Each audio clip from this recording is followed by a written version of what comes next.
Oi pessoal, é o Dr. Luiz Guilherme Labinas, do canal Labinas Psiquiatria e Psicologia. Tudo bem?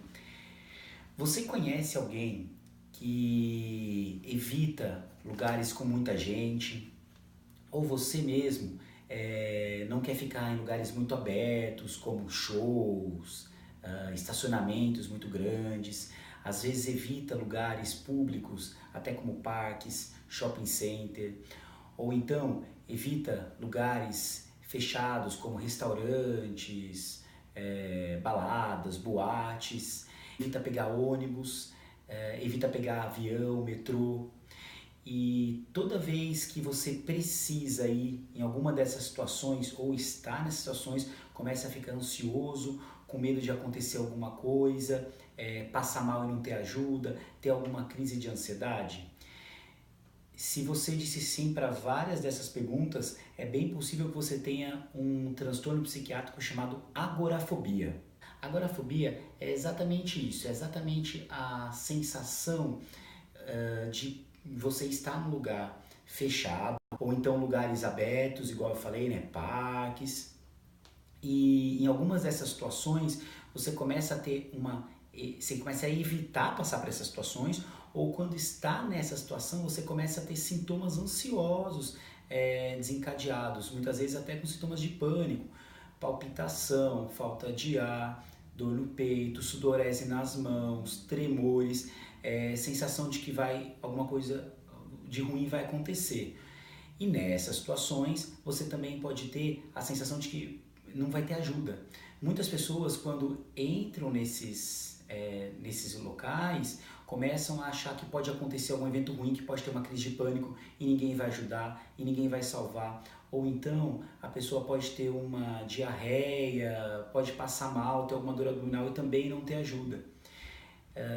Esses são sintomas que caracterizam a agorafobia. Mas a agorafobia, ela também tem outras duas situações em que uma delas é potencialmente grave. As pessoas, com a agorafobia, elas começam a ter medo de sair de casa sozinho. Então começam a se tornar dependentes de amigos, familiares para ir num desses locais. Muitas vezes, aliás, só consegue frequentar um desses ambientes se tiver uma figura conhecida. Então sair de casa sozinho é um martírio. E só de pensar que tem que sair de casa já começa a entrar num quadro ansioso. E uma outra coisa que pessoas com agorafobia têm bastante é não conseguir ficar em filas. A sensação de estar imobilizado em alguma fila causa um sintoma de que alguma coisa ruim pode acontecer. Então é muito importante entender que essas situações em que tem uma multidão ou que tem espaços confinados causam um desconforto físico e mental muito grande e que a pessoa começa a evitá-los. E quem tem agorafobia, quando começa essa situação, é normal ter uma incidência, né, um começo desse transtorno no final da adolescência, começo da vida adulta. Cerca de 2/3 das pessoas, elas têm um primeiro episódio antes dos 35 anos. Há sim um segundo pico que a gente diz de incidência após os 40 anos. E cerca mais ou menos de 30% das pessoas com agorafobia têm transtornos de pânico.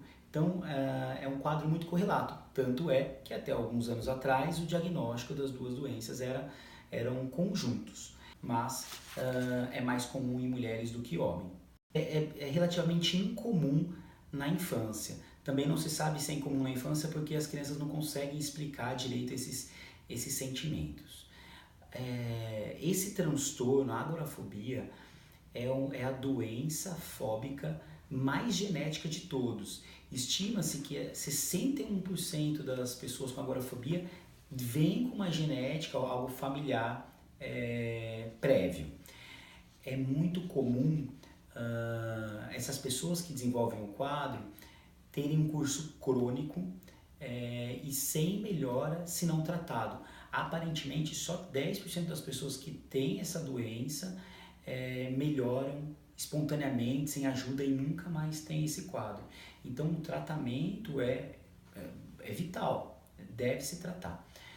O que pode levar a isso? Estima-se então que a genética, igual eu falei, é algo muito importante. Estima-se que traumas, às vezes na infância e na adolescência, como assaltos, como a violência, uma personalidades que a gente diz com uma afetividade negativa, um certo neuroticismo, que é uma questão da área da psicologia, em que alguns enfrentamentos de situações da vida são vistos como de uma maneira mais negativa.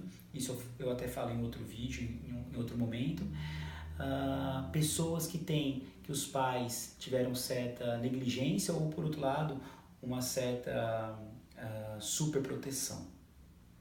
E como que é o desenvolvimento, como é que essa doença arruma? Essa doença tem um caráter crônico e de recidiva, ou seja, de que ela vai voltando se não tratada adequadamente, com terapia, com medicação, enfim. Mas você consegue atingir uma remissão e qualidade de vida se fizer essas atividades adequadamente. E vou falar uma dica que é muito importante para você que de repente começou a pensar se algum familiar tem isso. Homens muitas vezes começam a fazer abuso de álcool para aliviar essa ansiedade. Mulheres também, tá? Mas o homem tem essa particularidade. Então, se de repente você está olhando para aquele seu familiar que tem bebido demais e que está ansioso, com medo de sair de casa, será que não tem esse transtorno? É muito grave essa doença quando ela comete a pessoa, quando a pessoa não conseguir mais sair de casa. Ela fica restrita, ela fica confinada, porque ela sente que a saída de lá pode trazer alguma consequência catastrófica. Então ela vai cada vez mais se enclausurando em casa, perdendo contato social, perdendo trabalho. Então é potencialmente grave toda a perda que pode ser levada por conta disso. É muito comum a associação com drogas, então a pessoa começa a usar até benzodiazepínicos para tentar aliviar tais sintomas, só que sem tratamento, sem cuidado, e vai ficando dependente disso cada dia mais. O álcool, outras substâncias até ilícitas, além das perdas sociais que tem, familiares, enfim. E essa pessoa muitas vezes só começa a sair de casa se tiver algum conhecido junto. Então, eu vou resumir um pouco até em relatos de alguns pacientes. Então, algumas histórias que chegam aqui. Um paciente que fala assim: doutor, toda vez que eu penso que eu preciso sair de casa e pagar uma conta no banco, me começa a dar palpitação, falta de ar, eu acho que eu vou ter uma crise lá e todo mundo vai ficar olhando para mim, eu vou ficar envergonhado e ninguém vai me ajudar. Ou outro paciente que fala assim: doutor, eu não gosto de ir em restaurante, eu não gosto de ir em bar, porque a sensação que eu tenho é que eu vou infartar, ou que eu vou ter algum mal-estar, que eu vou ter uma diarreia e as pessoas não vão me ajudar. Ou até a sensação de desconforto em estar em um lugar fechado. Então muitas dessas pessoas às vezes chegam e começam a olhar onde é a saída. Tive um relato semana passada até de uma paciente que falou assim: doutor, eu chego no consultório, eu chego no restaurante, eu preciso olhar onde é a saída aqui do restaurante, porque me parece que eu vou morrer sufocada, ou que vai acontecer alguma coisa trágica e eu não vou ter escapatória. Lembrando que às vezes você chegar num lugar e olhar onde é a saída, ok, mas você ter esses sintomas em excesso e viver em função disso, que não condiz até com a forma como a sua família, a sociedade ao seu redor se relaciona, isso é alterado, porque está em excesso. Algumas pessoas vão falar: mas doutor, eu tenho, por exemplo, doença de Crohn, aí eu chego no lugar e eu fico preocupado se eu não vou ter essa diarreia, enfim, ok, nessa situação. Mas a pessoa, por exemplo, com Crohn e que tem essa agorafobia, ela começa a viver em função disso. Ela acha que ela não pode mais sair de casa porque qualquer situação é ameaçadora, tá? E é por isso da restrição. É importante, como é algo que acontece muito na sociedade, aparentemente 1,7% da população tem um diagnóstico desse no ano, eu acho que é importante conhecimento, tá? Se você gostou do vídeo, assine o canal, dê um like.